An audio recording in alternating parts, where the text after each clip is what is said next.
No spin, no bias, no censorship. I'm Dan Wootton. This is Outspoken episode number 337 and breaking today.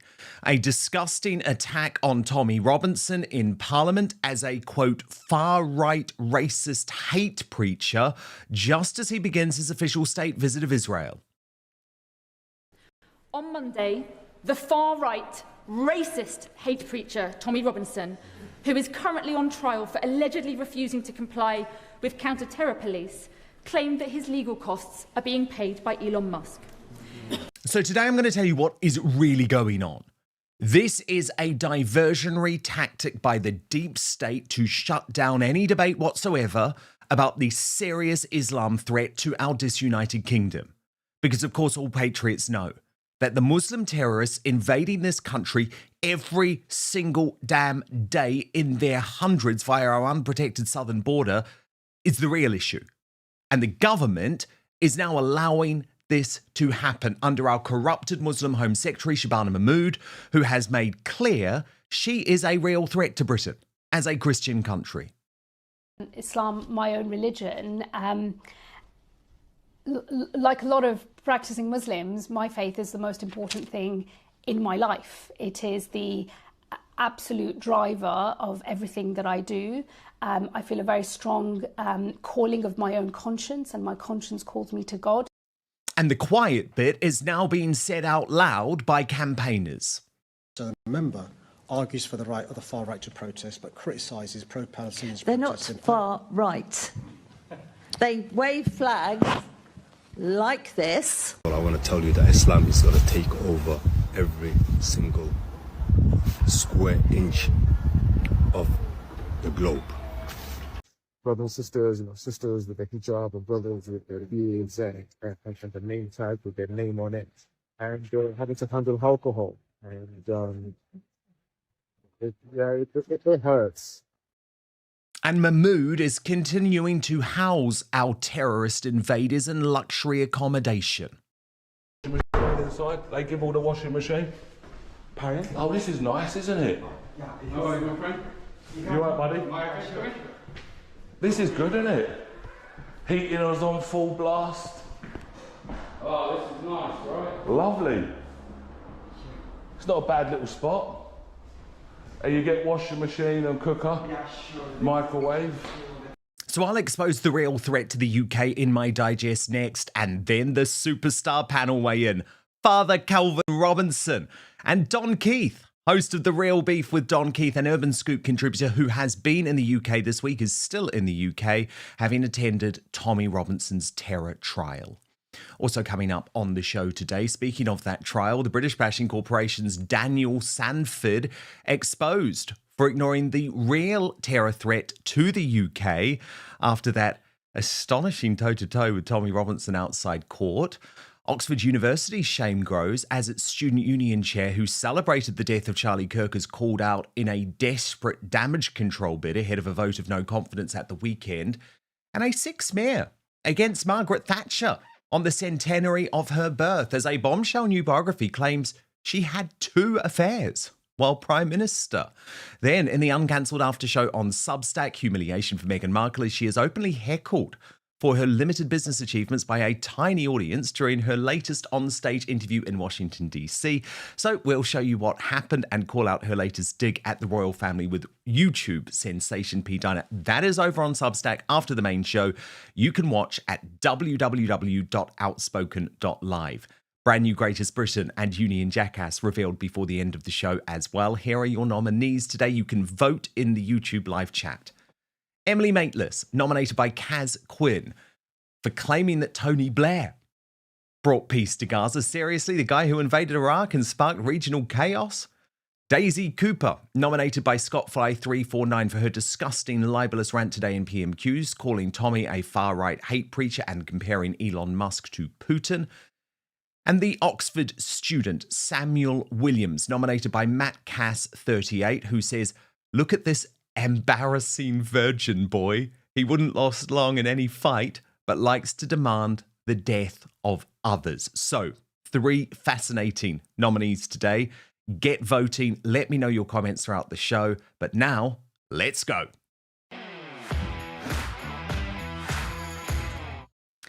Okay, so we need to wake up. We need to forcefully wake up and then force our politicians and the elite class to start listening. Because the Islam threat to our disunited kingdom is now so great that the deep state and the MSM are trying to shut down any debate whatsoever.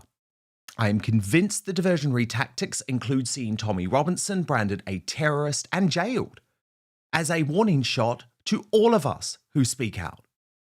The Liberal Democrats' insane deputy leader, Daisy Cooper, gave the game up in PMQs today, once again attempting to drag Elon Musk for his support for the political activist who is now an enemy of the state for calling out the well-documented horrors and threat of Islam. Watch.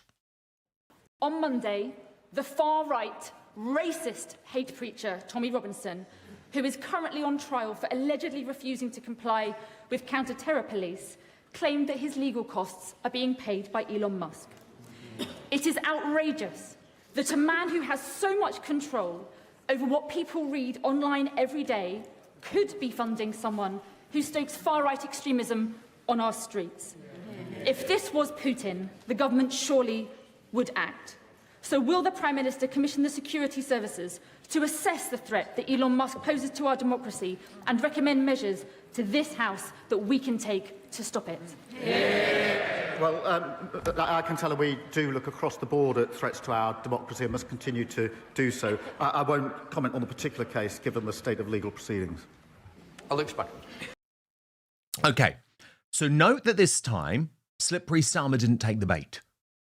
But that's because he is fully expecting Tommy Robinson to be jailed on return from his state visit to Israel. Here he is, arriving today. He is being hosted, of course, by the government of Israel, and that has horrified the socialists and Labour.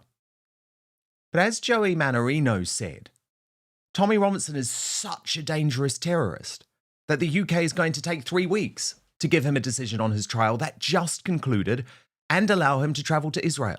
What an absolute load of nonsense. If he was so dangerous, wouldn't they detain him until a verdict? I guess they're just trying to figure out how best to play politics here. And speaking of politics, Tommy Robinson has now responded directly to Daisy Cooper after that smear in PMQs. Initially, he posted on X, "The state of the UK right now, and the Lib Dems are using their Prime Minister's question time to call me a far-right racist hate preacher and tarnish Elon Musk as a threat to democracy for funding a private case. Not only is there an abuse of terror legislation to illegally detain a journalist, but now members of Parliament infected with the Moat Vine virus are using the terrorism angle to hit me. Despite allegedly being a terrorist, I was able to leave the country and visit Israel. This is what we're dealing with in Britain, 2025/1984. But then Tommy did a bit more research. And I have to say, he is quite rightly, utterly furious. He's now destroyed Daisy Cooper as a disgusting piece of shit. He added, "This lying, censorious authoritarian masquerading as a Liberal Democrat is none other than the deputy leader of her party. Here is her voting record in Parliament. She has 1, almost always voted against a stricter asylum system. 2, generally voted against stronger laws and enforcement of immigration rules. 3, consistently voted against making it easier to remove someone's British citizenship. 4, generally voted for more EU integration. 5, consistently voted against restricting the scope of legal aid. Also, while you're at it, do an advanced search on her profile. Type in grooming gangs and see how many times she's posted about it. Once. And that was to critique Elon Musk. She actually said he comments about the industrialized rape of British children for attention. Let that sink in. What a disgusting woman. Fuck you, Daisy." So it's kicked off. It's kicked off.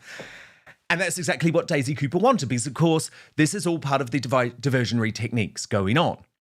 But all patriots know, all true patriots know, that the Muslim terrorists invading this country every single damn day in their hundreds via our unprotected southern border is the real issue.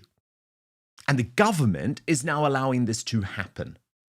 Indeed, the Home Secretary Shabana Mahmood, a threat to Britain as a Christian country. Let me just repeat that because I mean it. A threat to Britain as a Christian country has admitted as much today. Her extraordinary admission that the UK has lost control of its borders is irrelevant, given she has no policy prescription to stop the Islam takeover of the country, because I believe that is exactly what she wants. But here's her spin in the Daily Telegraph. Shabana Mahmood will say on Wednesday that Britain's failure to control its borders is eroding trust in politicians and the credibility of the state. At a summit with Balkan interior ministers in London, the Home Secretary will issue one of the frankest assessments yet of the risks the government is running if it fails to get a grip on the migration crisis. She will say that only through international cooperation can countries secure their borders. In 2024 alone, almost 22,000 people were smuggled along routes through the Western Balkans, while 35,000 migrants have crossed the Channel in small boats, up 30%. She said, "The public rightly expect that their government will be able to determine who enters their country and who must leave. Today in this country, and I know in many, if not all of yours, that is not the case. And the failure to bring order to our borders is eroding trust not just in us as political leaders, but in the credibility of the state itself." In an explicit critique of Nigel Farage, she will say that illegal migration requires a strong, joined-up international response, which she has previously warned could be undermined by Tory and Reform plans to quit the ECHR. She said, "To those who think the answer to the challenges that we face is to turn inwards or back away from international cooperation, I say that in coming together as we are today, we will make all of our borders and countries stronger. I am proud that the UK is leading the charge on a coordinated response to tackle organised crime and take down the vile people smuggling gangs who put the value of human lives behind their own profits." Well, how's that going? Not at all. They've done none of it. And I know that very few people will say it, but this is the real Shabana Mahmood. Her priority is Islam, not Britain. These are her own words, and I will never trust her as a result. Religion, like a lot of practicing Muslims, my faith is the most important thing in my life. It is the absolute driver of everything that I do. I feel a very strong calling of my own conscience, and my conscience calls me to God. Yeah, so we know what you're doing. We know what you're doing. When are people going to wake up? As Basil the Great put it, it's absolutely crazy that we have a Home Secretary who says Islam is the most important thing in her life, not her family or her country, but Islam. And Samantha Smith responded to Mahmood's latest hard talk on X by writing, "You've spent the past year calling us extremist, Islamophobic, bandwagon-jumping far-right thugs for saying that people should speak English in England." And remember, this is a woman who can't even say that From the River to the Sea is anti-Semitic. Whilst the Prime Minister is swanning around Egypt, shamelessly trying to claim credit for the Gaza-Israel peace deal, we have the Mayor of London stating that the chant "From the rivers to the sea" is not anti-Semitic. I think it is anti-Semitic. Does the Home Secretary agree with me or the Mayor of London? Home Secretary. I really don't think the honourable member should have lowered the tone in that way.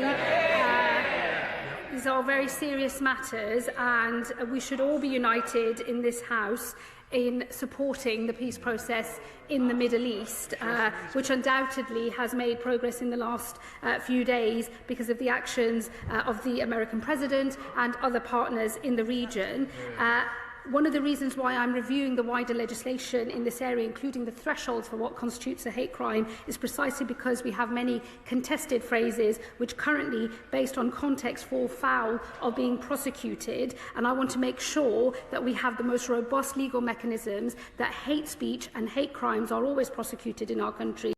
Of course, her position is quite naturally shared by London's hardline Muslim mayor, Sadiq Khan.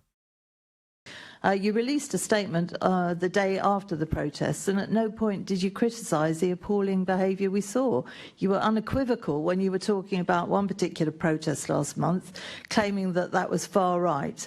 Well, so why don't you describe these protests as clearly? Because they're not only plainly wrong, they are anti-Semitic. Look, the difference, I would say, respectfully, between the member and myself is I'm consistent. So the member argues for the right of the far right to protest, but criticises pro-Palestinians. They're not far right. They wave flags like this. That does not make me far right. That makes me very patriotic, actually. So you immediately come down on those, and yet we have had these anti-Semitic comments constantly from these hate marches, and you don't comment on that at all. And of course, it is no longer what the leftists have described as a conspiracy theory to say there is now an open plot to make the UK a Muslim country, starting with our biggest cities. Indeed, they're now saying the quiet part out loud. White people, if you are white and you're listening to this, listen very closely. Lately, I've been seeing many of you complaining about Islam and immigration and stuff like that. And I'm going to separate the white people in two categories. The Americans, Canadians, and Australians do not count because they are white people that live in a country that's not theirs. You guys have invaded those lands from the rightful owners. So when you guys get back to Europe, then we can talk. But for the European white people complaining about immigration and Islam, first of all, I want to tell you that Islam is going to take over every single square inch of the globe. And you guys might think that it's going to be us, dark-skinned people, that are going to take over. No, it's going to be your own people. As you can see how fast Islam is growing, in the next 10 to 15 years, every white person is going to have a Muslim member in his family. Nowadays, you see white Europeans with blue eyes and blonde hair reverting back to the truth because they have finally seen the truth. And the thing is, there's nothing you guys can do to stop it. I've seen brothers and sisters, you know, you have to check out in the supermarket, like I am now, and you see brothers and sisters, you know, sisters with their hijab and brothers with their beards and the name tag with their name on it, and having to handle alcohol, and it hurts. It's not easy finding jobs in the UK, especially in this situation right now. And sometimes these are the jobs that are available. Well, it makes it easy for them to find something better. Sometimes in some of these places, you're able to ask to go on the vegetable counter or do some job in the company which doesn't involve you handling alcohol or something else, which is hard. These are the challenges in the West. And yes. What are your thoughts?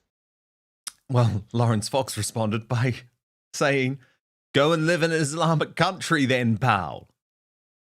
But unfortunately, the UK is well on our way, with a mosque in an uber-liberal London enclave banning all females over 12 from a charity park run, which resulted in absolutely no howls of outrage from the woke mob, or indeed Sadiq Khan himself. And the elephant in the room remains unspoken as our young women in previously safe places like Southampton now openly admit they are no longer safe on the streets. In Southampton, you should avoid at all costs. I think sounds silly, but any dark alleys, you will get followed. I got followed last night with my friend. And especially, to be honest, like, stay in public areas, and maybe St. Mary's you want to avoid. Now, why is that? In large part because of the extremists this country has been importing, both legally and illegally, on a daily basis. And by the way, then putting them up in luxury HMO accommodation. The brilliant independent reporter AY Audits has got inside King William Court Migrant HMO in Chelmsford City Centre, which has 98 1- and 2-bedroom apartments. This is astonishing footage. Watch. Hello. How are you all? Who are you, sorry? Yeah, I come from TBP. Sorry? Come from TBP. You want to come inside? Sure. Just go inside. Here's all the notice boards there, guys. Hello.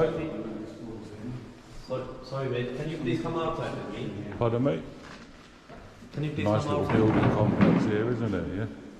Come to do a little inspection today. This is all the Home Office stuff. Can I see your ID, please?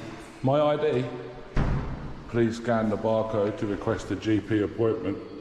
That's all you've got to do in a place like this, guys. That's all you need to do here. Scan the QR code to give your feedback about your stay. The head office, this lift is out of order. These are all flats down here.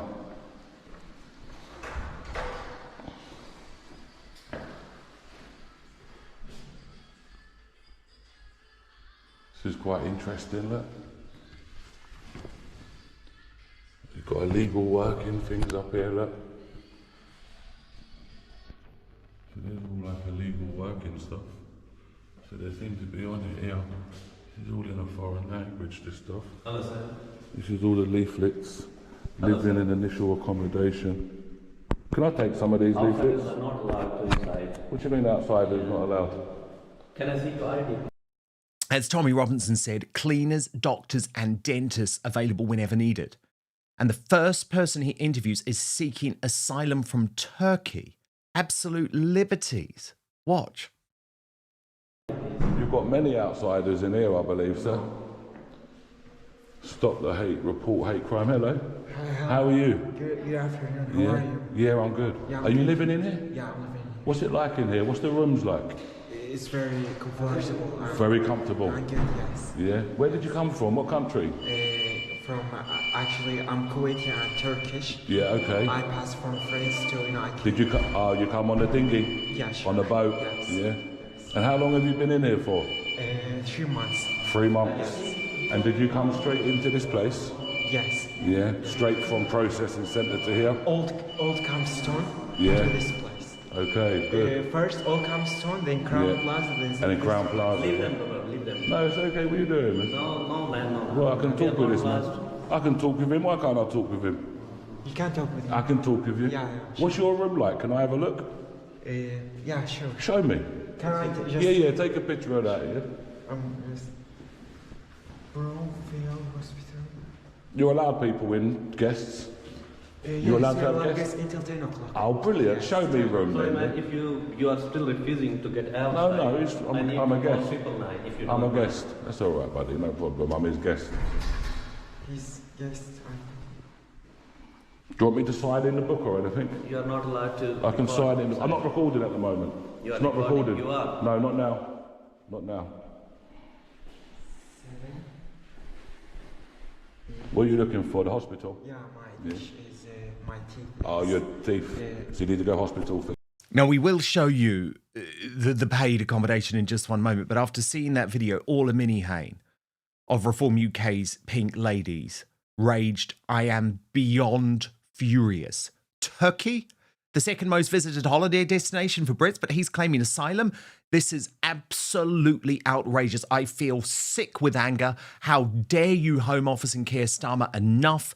This can no longer be tolerated. You are literally breaking this country and its people." And I think once you see the house that we are putting up and paying for these illegals to live in, you'll feel just as angry.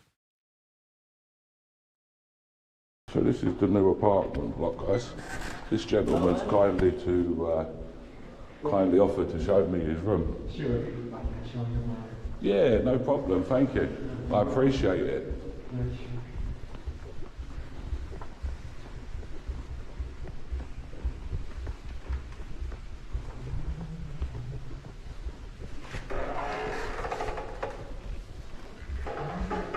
So nice clean complex. Do they have cleaners come round and clean? Yeah, they clean every week. They clean every week? Every day clean. They clean in the rooms? They clean all the rooms. Yeah, oh brilliant. They Change clean- bedding? They clean the kitchen. Kitchen? The living room. They got kitchen in there? Yeah, sure. Okay. They clean the kitchen, they clean the rooms, and they clean the corridor. Okay. Yes. What about the clothes? Oh. They clean the clothes? I'm stressed. I don't know. What? They clean the clothes or anything? There's a washing machine. There's a washing machine inside? They give all the washing machine? Pardon? Oh, this is nice, isn't it? Yeah. How are you, my friend? You alright, buddy? This is good, isn't it? Heating us on full blast. Oh, this is nice, right? Lovely. It's not a bad little spot. And you get washing machine and cooker, Yeah, sure. microwave. He's from Kuwait.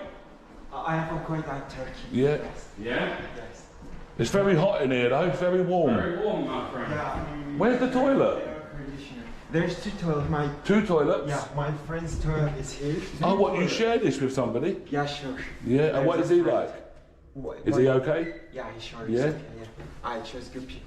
Yeah, you choose good people, yeah? Oh, do you get to choose then who you Not stay in bad a room? spot. I used to recommend to make Right. people. Thank you, sir. I want good people. Yeah, sure, sir. Thank you very much. You're welcome. And then the security arrives. That is paid for by us. All of it. And not just the luxury accommodation, not just the appliances, but all his food. Just scan a QR code to go and see a GP, something that will take weeks for us mere mortals. No wonder this country is now at breaking point.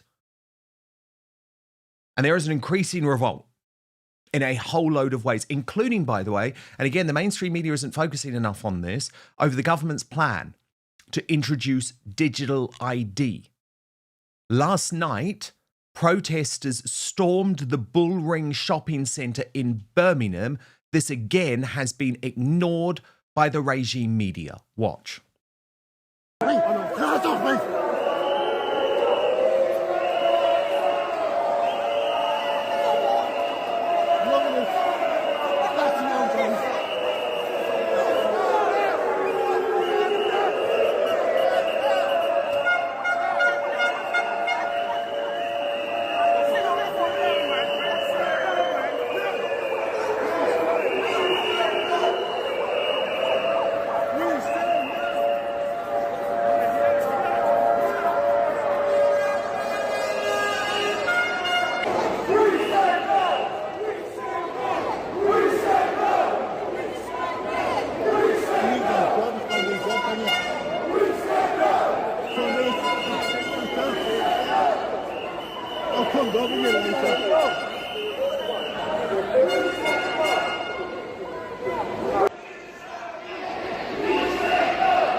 So yes, the UK is truly a tinderbox, but patriots are fighting back, and I love to see it.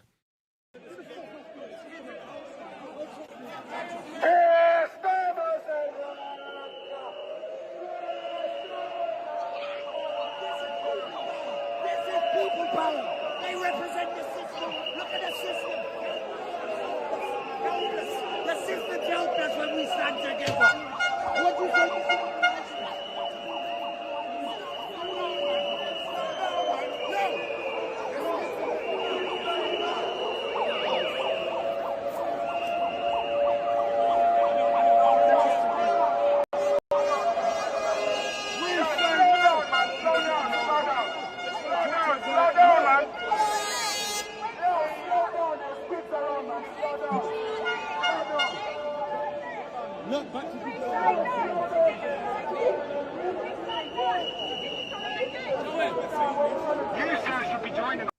And now, the superstar panel.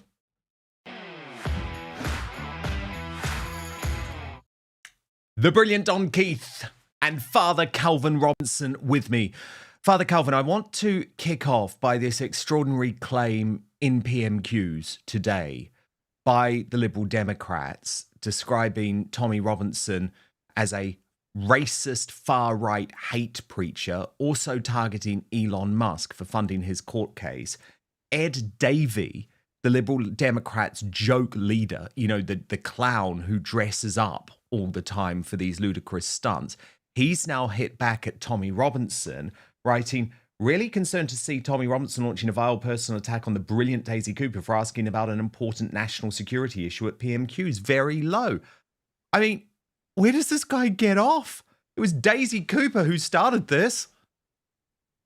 Yeah, firstly, I didn't know I was going to be on with Don Keith. What a legend. So pleased What's to be up, on. Brother Calvin? I thought you'd like that. It was a surprise for you. These people are insane, aren't they? Accusing Tommy of being far right.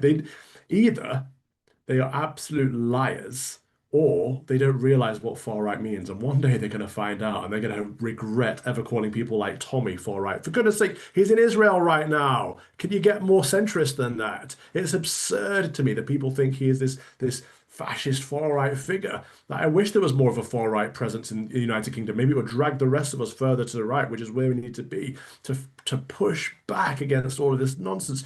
You've just showed so many clips in your opening of people who are out there proudly saying, that toothless, scruffy Mohammedan guy saying, we're going to take over your country. Like, they literally are telling us they want to own the West. They want to dominate and conquer us. And the liberals are sitting there and going, oh, he's a bit racist, isn't it? Like, come on, wake up. Yesterday, talking about this, how we already have more Mohammedans in Great Britain than Welsh people, for goodness sake. And Welsh is one of the four ethnicities of Great Britain. It went viral, but so many of the responses are from liberals saying, oh, we can't talk about that. Talk like that is divisive. Like, these people are the problem. They are the enemy. Forget the Mohammedans who are conquering. Forget the other enemy states who are fighting against us. The liberals who are encouraging it are our greatest enemy. They're the ones letting them in. They are the ones who need to be addressed first and foremost. Absolutely. I mean, Don Keith, you obviously sat through all of the trial, looked at all of the evidence. Could you believe the characterization from Daisy Cooper of Tommy Robinson today at PMQs? Yeah, actually, I could believe the characterization coming from her. I think it was Goebbels who said a lie told 1,000 times becomes the truth. But in this case, I think a lie told one too many times exposes the truth. And the fact of the matter is the people of the UK and really the world are desensitized completely to this type of rhetoric. Tommy Robinson's a far-right racist. We're all far-right racists for waving our flags of our nation. In America, during the Biden administration, it was the same for us. Now they're calling white men in your country who wave the English flags or the Union Jack racist. So that rhetoric has gotten really terribly old now. And this is really coming from a woman who, if you look at her voting right, I know Tommy mentioned some of her voting record, but her and her party abstained from the vote on the conservative mandate to require a national inquiry into the grooming gangs in your country. So we all know what side she's on. She's in the club, and she'll continue to be in the club. That's why they spout this. Tommy is enemy number one to them because he is voice number one for us. He is leading the movement. He's a million people, upwards of 1 million people in Whitehall. Nobody else can do that but Tommy. So they have to ramp up this rhetoric again to try to bring out the Tommy Robinson boogeyman so that hopefully they can drive people away. But they're never going to do it because the people, their policies are destroying and crushing the people, and they're tired of it. And then, Father Calvin, we come to Shabana Mahmood, who keeps, as Home Secretary, sort of following this script, right, that she's tough on borders and she wants people to speak English, even though in her past she has gone to Pakistan with Sadiq Khan and spoken anything other than English. But it's her words before she was Home Secretary that matter to me, because I believe she is now actually a central part of this plot for there to be a Muslim takeover of the United Kingdom. You will already see people on the left of Labour, Father Calvin, pushing quite openly now for her to succeed Keir Starmer as Prime Minister, thereby making her the first Muslim Prime Minister of the United Kingdom. This is no longer in the realms of conspiracy. I mean, I've never thought it was, but it is actually happening. Wow, I didn't even consider that as a possibility. Goodness me, that's terrifying. They're pushing her because Angela Rayner's out now. So she's now the favoured option because it would mean the first Muslim and female Prime Minister. They love firsts. They absolutely love first. It blinds them to the fact that she's an enemy of the state. If it was up to me, she wouldn't even be in the country, never mind a minister of the state, because she's a Pakistani Muslim. Pakistani Muslims are a danger to our country, actually.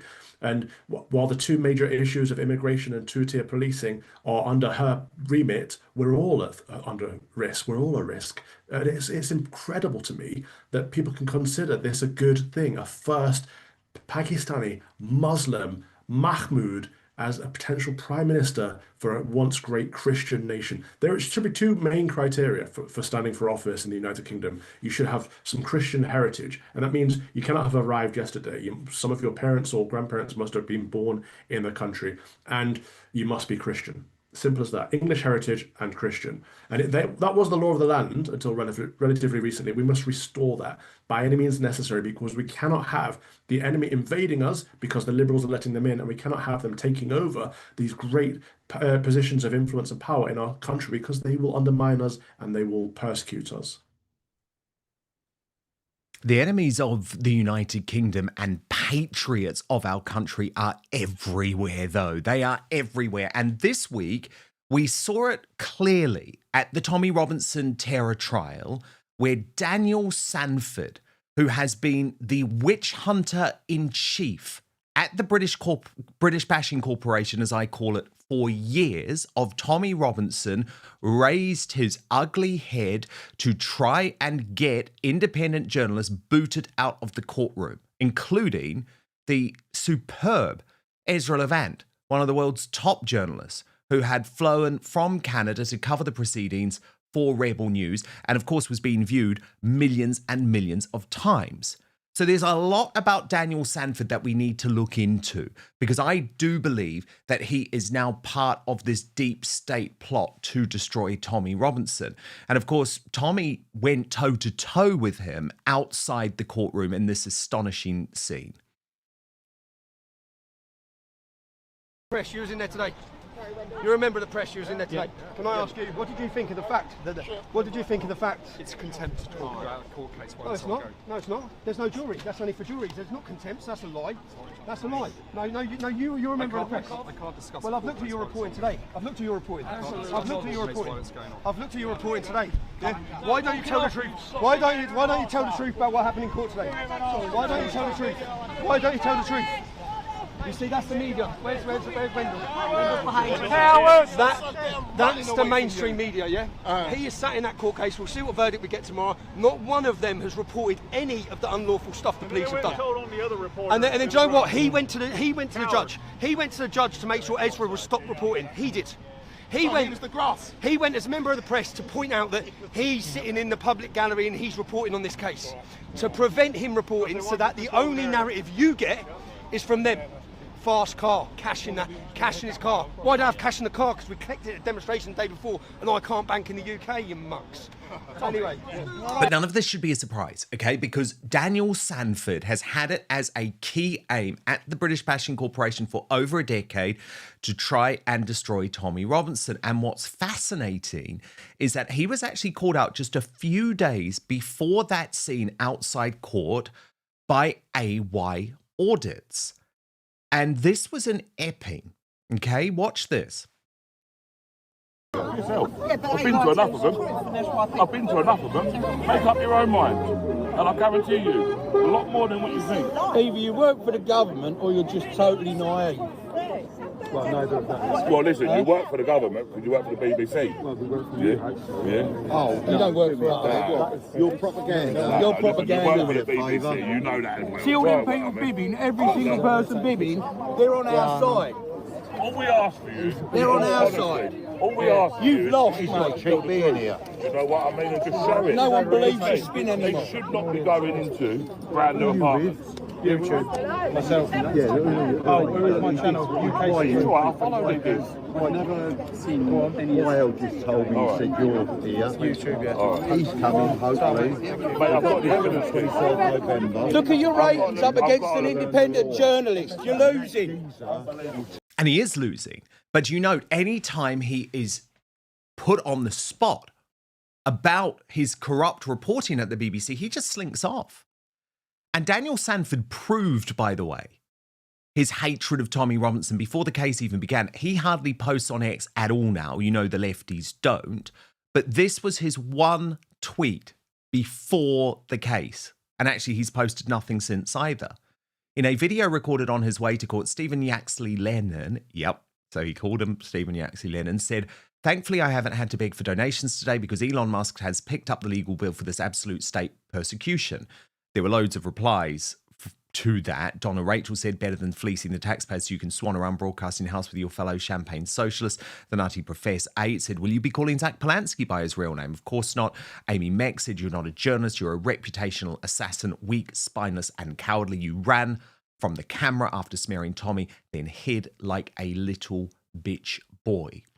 Now, Don Keith, who was in court, confirmed that Sanford had worked to silence his citizen journalist rivals, writing, it was wild, bro. We watched that BBC reporter literally walk up to the court clerk and prosecutor and tell them about citizen journalists reporting, and they immediately shut us all down. They wanted to control the only narrative, but it didn't work. Oh, and by the way, this is a side note, but Lauren the Insider and Don Keith did also point out that Daniel Stanford is sort of catfishing the world because the picture that he uses on the left certainly doesn't look like him today.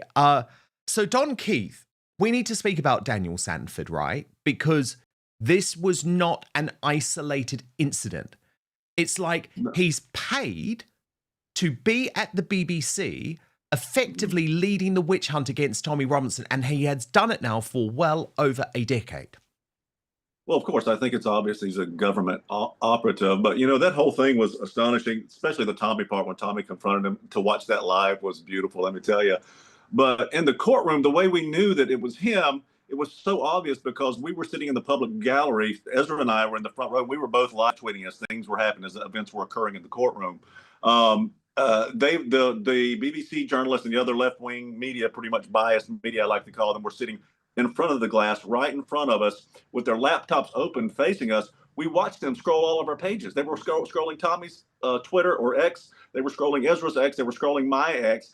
And then we saw him get up and go and talk to the clerk of court. I don't know what you call it there. I believe it's the court clerk and the prosecutor. And the next thing you know, they were reprimanding us all. And the judge made us all shut our phones and devices down, which was astonishing to me. The guy is really a little, scumbaggy beta male, in my opinion.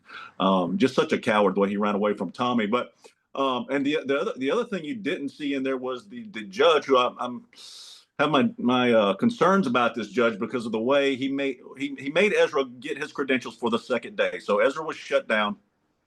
Ezra was made to go get his credentials from Canada, that he wasn't an accredited journalist. He sent those all to the judge.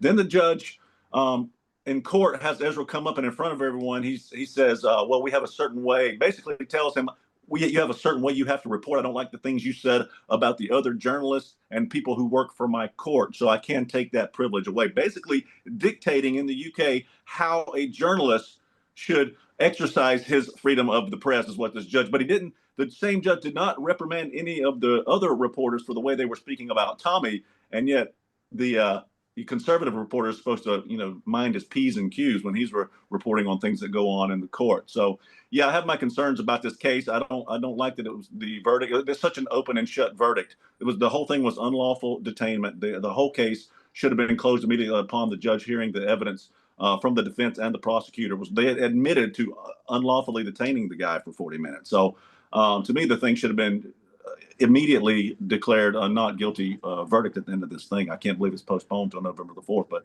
I guess we'll just have to wait and see. The whole thing is chilling. And I know, Calvin, that Tommy is obviously confident, but I'm not. I'm not, because I know we're holding our judgment, but remember, this magistrate has very dodgy history in terms of some of his decisions in regards to Hugh Edwards and kneecap and all of that. And of course, we're hoping he does the right thing here. But I feel like the state wants to get Tommy Robinson so badly and wants to be able to say, Father Calvin, forevermore, he's a terrorist. That's what they want to say. So I'm not confident, actually. Are you? I don't trust the system. I do think they are out to get Tommy, and I also think they're going to try and use him to leverage Elon Musk. The way they keep dragging Elon's name into it as well. They've made it clear that they don't want to have a free speech platform. Not that X is particularly free speech as of this last week or so, but they don't want the opportunity to have people challenging the approved narrative. And so they'll go after Elon as much as they can. And if they can use Tommy to get to him through any paper trail, they will do so. And so Tommy needs to be careful, and so does Elon. Just this morning, as we're on air, I had my Facebook account restricted and demonetized because I dared share a Tommy Robinson post at one point in the past, and it came up and said, "You've shared the post of a dangerous individual." What's dangerous about our little friend Tommy, for goodness sake? It's so sad. Yeah, this was absolutely extraordinary, Father Calvin. According to Facebook, Tommy Robinson is classified as a dangerous individual. My Facebook account has been shadow banned, restricted for sharing his content. Meta has prevented my page from being recommended to people and from earning all ad revenue. Why? Because I shared a Tommy Robinson video. And then they have the gall to talk about my freedom of expression. And Don Keith, this isn't just Facebook and Meta, because Bruce Unfiltered also revealed that it has happened to his TikTok page. And it's also happened to me previously on TikTok. So even though TikTok has really worked hard in America to try and say, oh, no, we're not, anti-right wingers because they needed to get Trump on side. Actually, there is chilling censorship going on with big tech when it comes to Tommy Robinson to this day. Yeah, well, don't feel bad. I've lost my TikTok account twice. I had thousands and thousands of followers. It's a rite of passage. Yeah, for both times were for mentioning Tommy Robinson. They deleted my account, canceled me. So don't feel bad about that. But it's a classic tactic of the Marxist left and the liberal left. That their ideas suck, and the only way they have to combat our great ideas is to silence us. That's really the only tool they have. When you oppress people for so long, and they know the truth, they can't. They don't want the people hearing more of that same truth, so they have to try to find some way to shut it down. So that's why a lot of these platforms are doing that now. But I want to give kudos to X and YouTube, and even Instagram has given Tommy, which is Meta. Shockingly enough, Instagram is letting Tommy Robinson have an account. So kudos to those three platforms for giving him a platform. Now we just need the rest of them to come around and understand that people are tired of this, man. People want freedom. They don't want to be oppressed. They don't want their speech silenced. People, the default state of a man is freedom. And that's what we're going to have by hook or crook, whether it requires a revolution or diplomacy. We're going to have freedom. That's just the way people are built, the way they're born. Hallelujah. Hallelujah. Exactly. We need freedom. And look, let's wait and see. But as you rightly point out, this is down to two individuals, Elon Musk and Donald Trump. And all of the other social media giants are playing catch up, but I don't trust them. I still don't trust them. As I say, TikTok, absolutely the worst. Breaking today, Oxford University plunged into crisis after the George Aberoni scumbag, remember he's the chairman of the Oxford Union, celebrated the death of Charlie Kirk. Another student has been arrested for calling for the death of Zionists. And, you look at what's going on and think, yeah, we're pro-free speech, right? But at the same time, this just shows you how far Britain's universities have fallen. So George Aberoni has actually called this confidence vote into himself. And he's now trying to rewrite history. But I'm just going to remind everyone what a scumbag this little boy is. And the reason that he hated Charlie Kirk so much was because Charlie Kirk owned him, completely owned his ass because he's stupid as well as nasty. Watch. Why is it that men in countries that barely have toilets and do not have 2 pounds to rub together, but they do have kids and they do have a wife, are much happier than someone with a big flat in downtown London? Something to think about. I mean, I think happiness is a difficult idea to conflate in that sense. I mean, No, there are other suicide. duties. They're less likely to kill themselves. Forget all these happiness indexes. If you kill yourself, you're not happy, right? So these poor countries do not have male suicide problems. Why? I do not know. Think about it. Thank you very much. So he's a loser, right? He is a woke loser. Look at how he was dressed for that debate. And Turning Point UK, the British arm of Charlie Kirk's organisation, is not accepting his attempts to backtrack. Posting on X, the Oxford Union's new president, George Aberoni, is now trying to backtrack after celebrating the murder of Charlie Kirk and still offers no apology. We are aware there is a vote of no confidence in Aberoni this weekend. We advise the Oxford Union to make the right decision. If Aberoni remains as the new president, we will be forced to begin a direct action campaign against Oxford University. It took us 9 protests to permanently shut down an inappropriate drag queen story hour in 2023. We reckon it'd take us less than 5 to shut down the Oxford Union. There must be consequences for those who celebrate and call for our deaths. And remember, this is a guy, George Aberoni is not a good man at all, because he had openly advocated for violence against his political enemies in another speech at the Oxford Union where the bloke did actually bother to dress up. Watch. To effectively create change in the world we desire. And Side Prop will argue that at times there is simply nothing else that can be required other than violent retaliation. And this is a view I wholeheartedly agree with.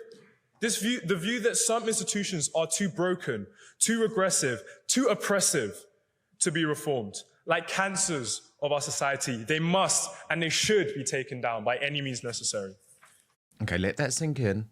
They must and they should be taken down by any means necessary. So we know where that guy's heart was before he celebrated the death of Charlie Kirk. Stephen Barrett thinks this is now a major crisis for the university and its new chancellor, William Hague. The university will not survive unless this rot is ended, he said. And what I want to show you now is George Aberoni's attempt to backtrack on what he said. But it is pathetic. There is no apology.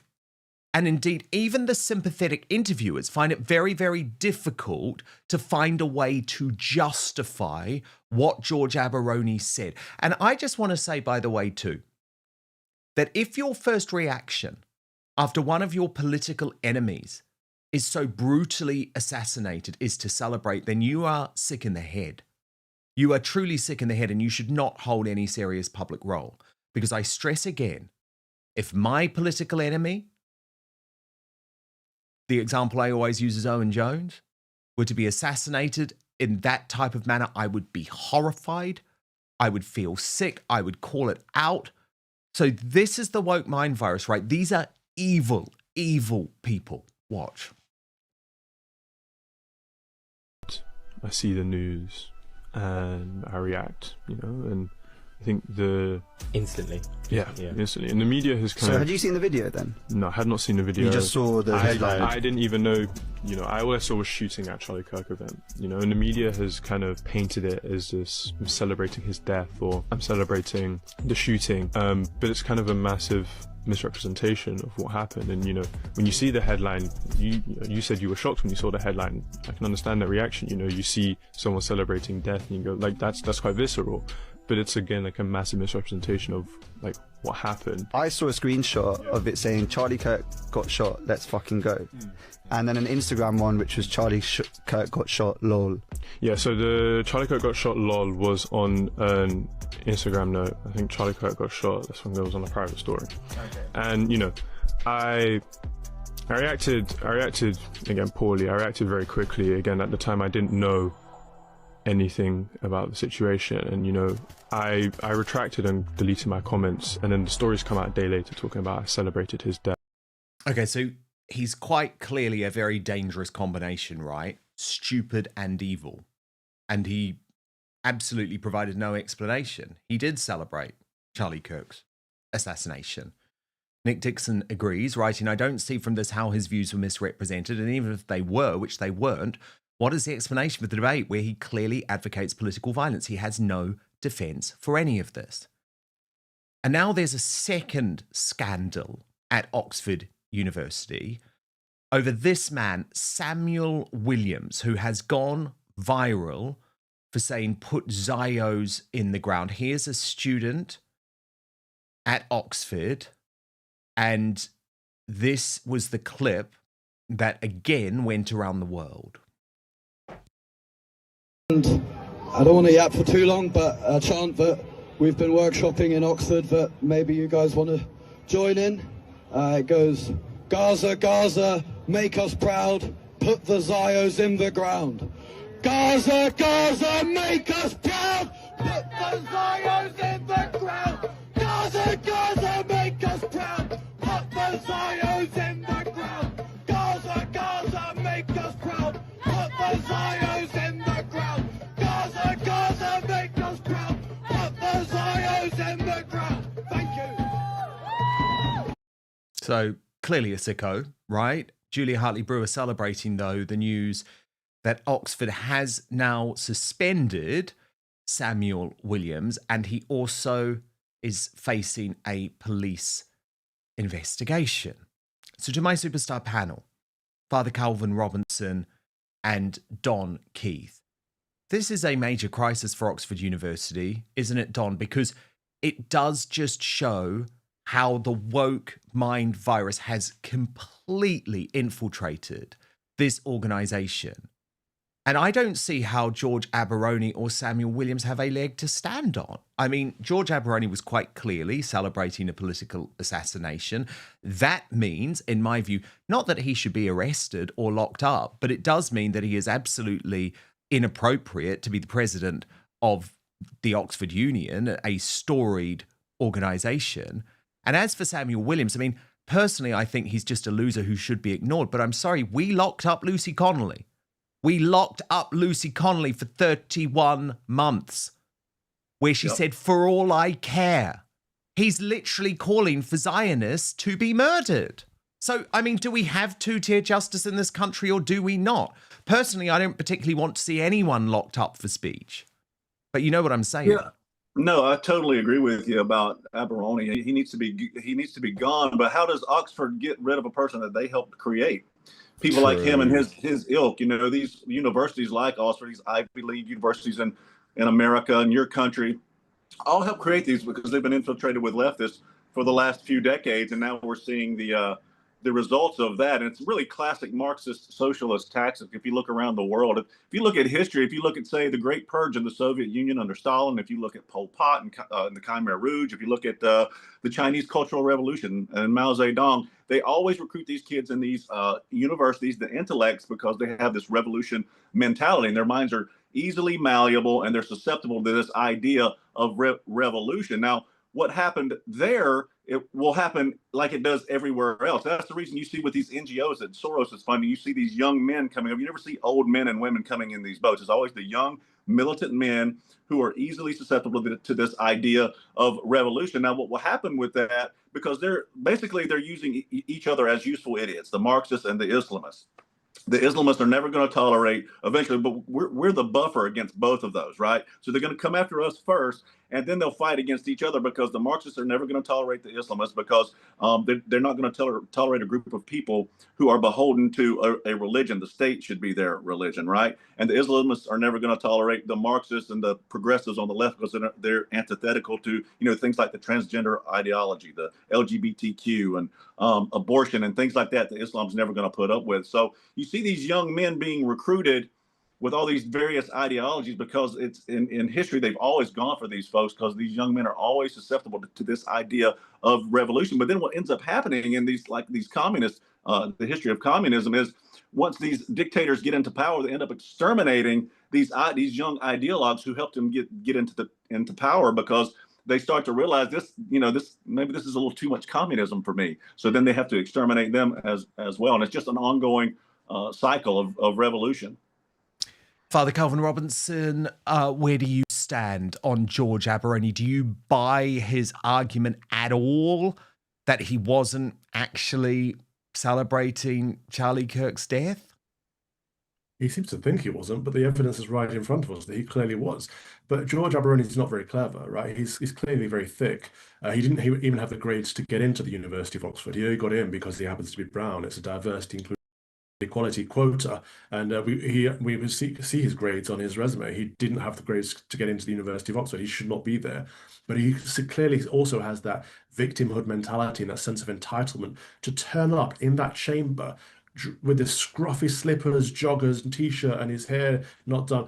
It's a disgrace. He clearly has no respect for the heritage of the place that he's in, and that's a shame. And he has no respect for his opponent. When he's standing there debating Charlie, looking as he does, that first and foremost, that's a disrespect. But then for someone who you know, someone who you've debated, gets shot.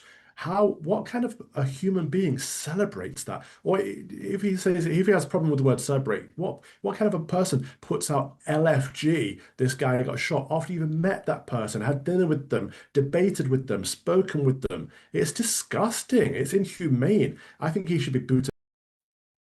And it's good to see he should be sent down, much like the guy shouting "Zios in the ground." Now, I'm not a Zionist. I'm about as far from a Zionist as you can get. I don't want to see them in the ground. I think they are wrong, but I don't think we should be killing them. This is a sad mentality of these leftists that they just want to kill everyone they disagree with. They are dangerous. Leftism is dangerous. It's demonic, and it's about time we started saying that loudly.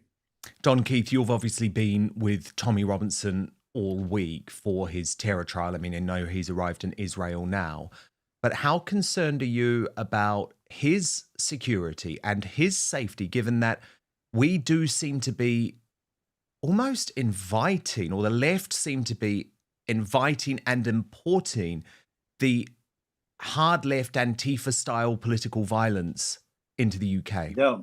Yeah, 100%. Well, I'm very concerned for him. He has ramped up his security since the Charlie Kirk event, so I feel a little bit better about that. He's taken on more security guards. We even have volunteers coming out sometime to help with his security. But yeah, it's concerning for really all of us. Any of us who speak out now are targets, because this is the tactics of the left. It's the full-blown revolution to get their way. They will kill you if you say something they don't like. They will kill you for it. We saw that with Charlie Kirk. And what is it going to take? Like I said before, they don't have any ideas. Their ideas suck. And so the only way they can combat us is to either silence us or kill us. And that's what we see going on now, especially since the Charlie Kirk thing. That's why a lot of us are concerned. And yeah, I do fear for Tommy. With his Israel visit, I'm not so concerned. He's going to have high security there in Israel. But yeah, I worry about the guy because he is a high profile target. So yeah, man. Breaking right now, sources close to Margaret Thatcher furious that her centenary, so the 100 years since her birth, which was being used to celebrate her incredible legacy and also try to encourage today's politicians to use some of her pluck and courage and bravery to save our disunited kingdom, has instead now been hijacked to promote claims that she had 2 extramarital affairs while Prime Minister. This revealed in the Establishment Times newspaper this morning, and it is from a book by Tina Gordoin, The Incidental Feminist. Now, we're going to get reaction from our superstar panel, Father Calvin Robinson and Don Keith, to this in just one moment. But first, let me take you through the reporting. A new book is now claiming that the Iron Lady had 2 extramarital affairs. Tina Gordoin reveals in her book, The Incidental Feminist, that Thatcher not only enjoyed an extracurricular friendship with a close aide who touched her knee during dinners, but that she also had 2 affairs, one early in her career as an MP and one other with a politician. Discussing her latest work at Cheltenham Literature Festival, which is sponsored by The Times and The Sunday Times, the author also claims that Dennis Thatcher, her husband, struck up a surprisingly close friendship with the former model Mandy Rice Davies, one of the main figures in the Profumo affair after the Thatchers left Downing Street. Gordoin said multiple sources, including the novelist and former Conservative Minister Jonathan Aitken, told her that Margaret Thatcher was involved with somebody else very early on in her parliamentary career, and then quite possibly later with Sir Humphrey Aikins, the MP for Spelthorne. Aiken served as the chief whip under Edward Heath and in opposition, and then as Secretary of State for Northern Ireland between 1979 and 1981. He was granted a life peerage in 1987 and became a baron. He was married, though, to Margaret Spencer Nan and had 4 children. He died in 1996. Asked about Atkins, Aiken said there were knowledgeable rumours to that effect at the time. His good looks might have appealed to her, but his political brain was hopeless. Another politician told the author the joke about Atkins was that for someone who was not very good, he kept being promoted. Now, why was that? Sources told the author that Lord Bell, Thatcher's head of PR, had an extracurricular friendship with the leader, and that one of her favourite things was Bell putting his hand on her knee and other stuff during dinners. He was unlikely to have got to what Americans delicately term third base or even first or second. Sources told her Bell, who died in 2019, discussed with them the incidents, but that they only had his word for it. But Lord Moore, Charles Moore, who wrote the authorised biography of Thatcher, said, I have heard the Atkin rumours in the past, but there is no evidence that I have ever seen to support it. My own sense is that it is vanishingly unlikely. I have never before heard the Tim Bell rumour. Again, I think it vanishingly unlikely. So, Father Calvin Robinson, is it fair that when we're meant to be celebrating the centenary of Margaret Thatcher's birth, that instead these scurrilous claims about her sex life and 2 extramarital affairs are dominating the headlines? Does it matter? Do you think it's true? And what do you make of the publication of this book? I think it's a great shame, actually. I think the urinating all over her legacy. She was a great woman. She did great works for our country. None of us are perfect. We are all sinners. And so to be like delving through her background, trying to find things that she didn't do right that they can put out there, whether it's true or not, because of course you can't slander the dead and she has no rebuttal. It's quite sad that they're doing this. Clearly they want to make money off of her name 100 years after her birth, and so they're using that opportunity to sell this book. But it's a great shame. They should take a deep, hard look at themselves and think, 100 years after I'm dead, will I even be remembered? And if I am, what do I want to be remembered for? The good things that I did, or the sins that I committed? And there's so much that we should be learning from Margaret Thatcher at the moment, because there is no way that she would have let the United Kingdom slide into the hellhole that it currently is. Don Keith. Sorry, Calvin, come in. Can you imagine if she was still here? We need a leader like that today, don't we? Oh, big time. I mean, we're desperate for the new Iron Lady or even Iron Man. Don Keith, I mean, Father Calvin makes a very fair point, doesn't he? Every single protagonist here is dead. So the author has free reign to say whatever the hell they like. Whereas sources close to Margaret Thatcher tell me there's no way that she was able to have an affair as Prime Minister. She was literally known as being one of the hardest working prime ministers in history. And it was round the clock. Yeah. Yeah, this one is a hard pill for me to swallow anyway, just because of the great friendship and partnership she had with one of my favorite presidents of all time, Ronald Reagan. She was very instrumental in helping to bolster NATO during the Cold War and helping Reagan to really topple the Soviet Union. So, yeah, it's a hard pill to swallow. And I don't know that I fully believe it because, the author of 3 volumes of her authorized biography, wrote 3 volumes from 2013 to 2019, I believe it was. He says he had heard rumors about that, but he had no evidence. So if that guy wrote 3 volumes of Margaret Thatcher and her biography, and he didn't find any evidence on that, to me, this sounds like somebody maybe trying to get a little bit of attention and sell a book. So I'm very skeptical of this, the person's claim who wrote this book.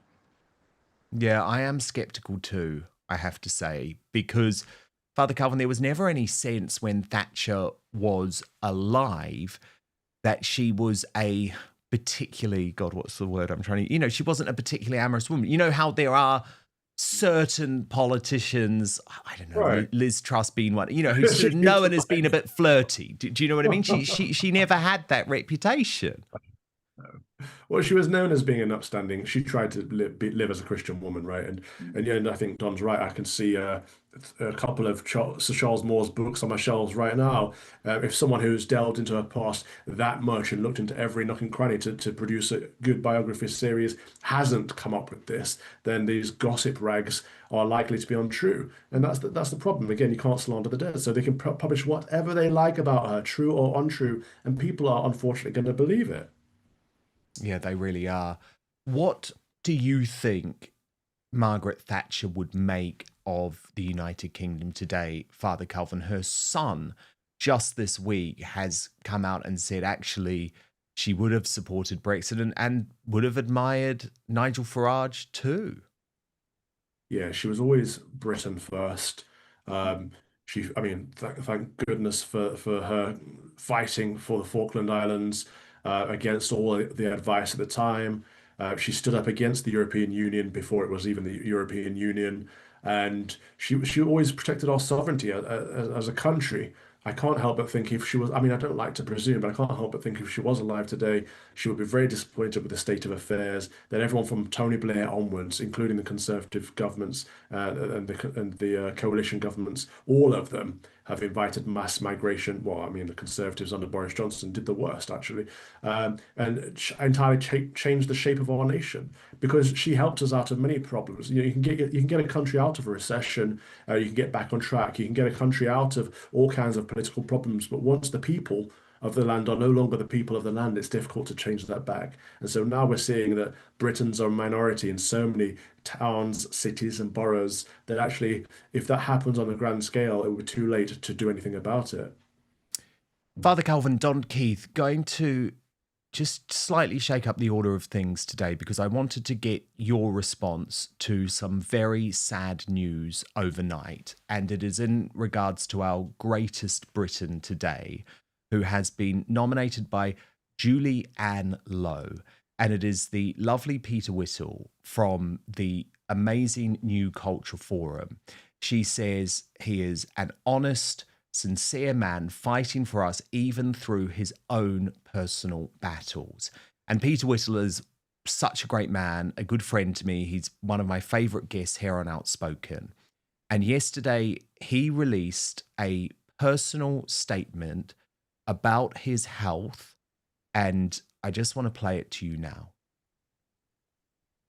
Now, over recent weeks, many thoughtful and kind people have been inquiring about my health and whether everything is as it should be.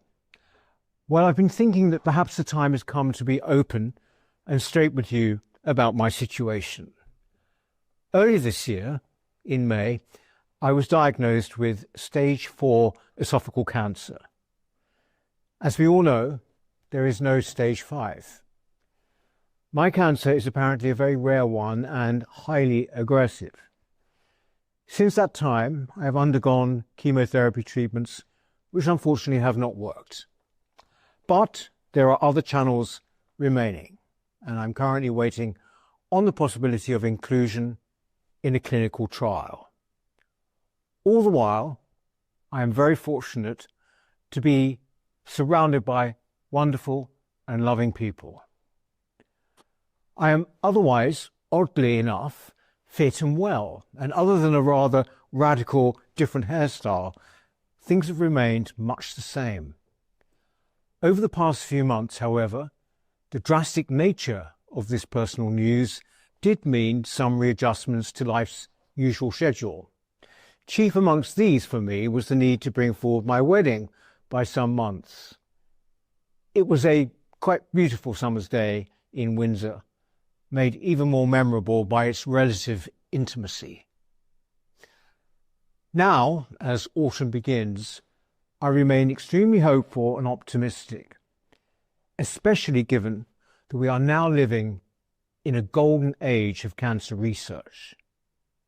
The New Culture Forum, it goes without saying, continues absolutely as before with our great team, with Rafe and Philip and Harrison and Connor and Ollie behind the camera, all producing quality programs that we have since we started 6 years ago. Most importantly for me, though, next year marks the 20th anniversary of when I founded the New Culture Forum back in 2006. There's lots of things planned for that. And I can say with some confidence that I will continue to look forward to it. And I will do my very, very best to make sure that I see you there. In the meantime, thank you for your continued support of the New Culture Forum, which grows and grows, branches all over the country now, I'm pleased to say. Thank you also for your messages of support to me personally. They mean an awful lot to anyone who is ploughing this furrow. So I wanted to let you know what the situation was. I hope I have done that quite clearly, and indeed my attitude to it, which is positive. But also, I should say, I'm not going to be doing some kind of running commentary on my situation, but just will update you as and when I think it's important. In the meantime, all the very best, and well, see you on one of the programs soon. Bye. Now, this news was a bit of a hammer blow last night. Obviously, Peter's feeling very positive, and my God, we're all with him in what is going to be the battle of his life. But I just think what Peter has done and what the New Culture Forum is so important. I mean, Britain really needs him. We need Peter to be well. And I saw him, I think it was just last week or the week before, at the New Culture Forum annual drinks. And I actually had no idea. I had no idea. And Peter was on fine form. And as I say, I so support what the New Culture Forum do. And I so support Peter personally. So this news was very, very upsetting. He is the perfect choice of Great Britain today. But Father Calvin Robinson, I know you have worked with the New Culture Forum in the past. Really, really worrying news. Yeah, I've got a lot of respect for Peter Whittle. I don't think there are many people in our country that have fought as hard for our country as he has over the years. Incredible man, incredible hard worker, a staunch patriot. And yeah, you're right. I've done loads of work with him over the years. It's kind of, thinking back on it, it's quite funny. I was a young liberal in those days, relatively speaking, before I went fully far right.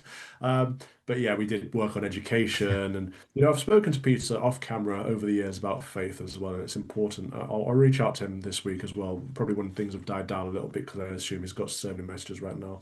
But it's in times like this, it's important to study where we truly lie with our faith, because we need all the spiritual help we can get. And I'm sure he's got people all up and down the country praying for him. And if you're watching this and you're the praying type, please do pray for Peter's health and for that of his family, who will be struggling with him through this difficult time.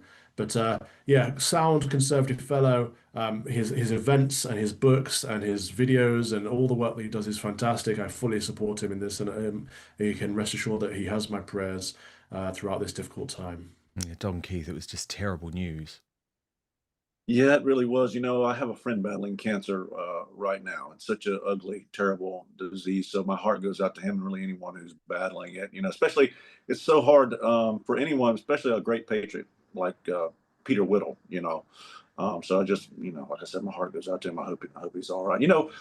Most cases of esophageal cancer come from acid reflux. So I always encourage people, if they have acid reflux, to go get you some medication and get on it, man. Risk versus reward. A lot of people don't like to take medication, but it's either that or risk getting esophageal cancer.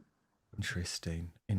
Very good advice. Very good advice. Sad note to end on, but thank you so much, Father Calvin Robinson and Don Keith, host of The Real Beef with Don Keith. Thank you for having me. A contributor for Urban Scoop.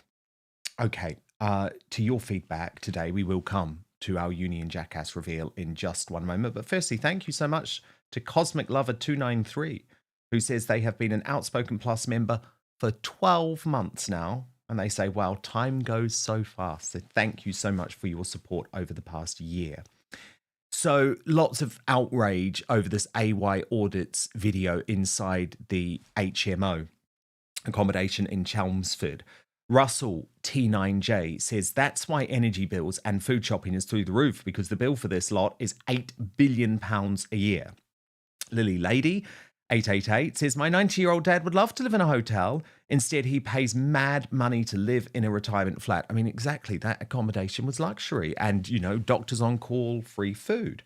Snowy6791 says, and we got veterans on the streets, but I've been working 42 years of my life to fund these illegals. My piss is boiling. Then on the Tommy Robinson attack in Parliament today, Bob O'Bowie says, I don't know why they hate Tommy so much. He's far more forgiving than the average Brit is about Islam. Now, everyone I speak to knows it's a problem and would outright ban Islam if they had the choice. Romulus3345 says they want to cripple Tommy financially and are very angry that Elon is picking up the bill. And Simon Brandy 9662 says Trump needs to apply pressure on Starmer over Tommy. I wonder if he is aware of what is going on. So thank you so much for all your feedback today. Now, let's reveal our worst Britain in the world today. Here are your Union Jackass nominees. A reminder, Emily Maitlis nominated by Kaz Quinn for claiming that Tony Blair was the one to bring peace to Gaza. Yeah, right. Daisy Cooper nominated by ScottFly349 for her disgusting, libelous rant in PMQs today, calling Tommy Robinson a racist, far-right hate preacher and comparing Elon Musk to Putin. And Samuel Williams, the Oxford student nominated by Matt Cass38, he describes him as an embarrassing virgin boy who wouldn't last long in a fight, but likes to demand the death of others. Okay, these results are going to be interesting, actually. Pretty close today. In third place with 26% of the vote, Emily Maitlis. The runner-up with 33% of the vote, Daisy Cooper. But today's Union Jackass, the worst Brit in the world today, Samuel Williams, the Oxford student, now suspended and under police investigation. Thank you so much for your company today. We're going to move over to Substack now, though, to continue the conversation in the uncancelled after show, where there's humiliation for Meghan Markle as she is openly heckled for her limited business achievements by a tiny audience during her latest onstage interview in Washington, D.C. So we'll show you what happened and call out her latest dig at the royal family with royal YouTube sensation P. Dino. So at this stage, we're going to move off YouTube and Rumble and continue the conversation over on Substack. You can sign up at www.outspoken.live. Remember, Outspoken is now available as a podcast too on Apple Podcasts and Spotify. Just search for Dan Wootton Outspoken. Please do subscribe and rate and review. That means a lot to me. But we will be back with you live on YouTube and Rumble at 5 p.m. UK time tomorrow, midday Eastern, 9 a.m. Pacific. Hit subscribe, turn on the notification bell, then you'll be alerted to the new episode. And most importantly, I promise to keep fighting for you.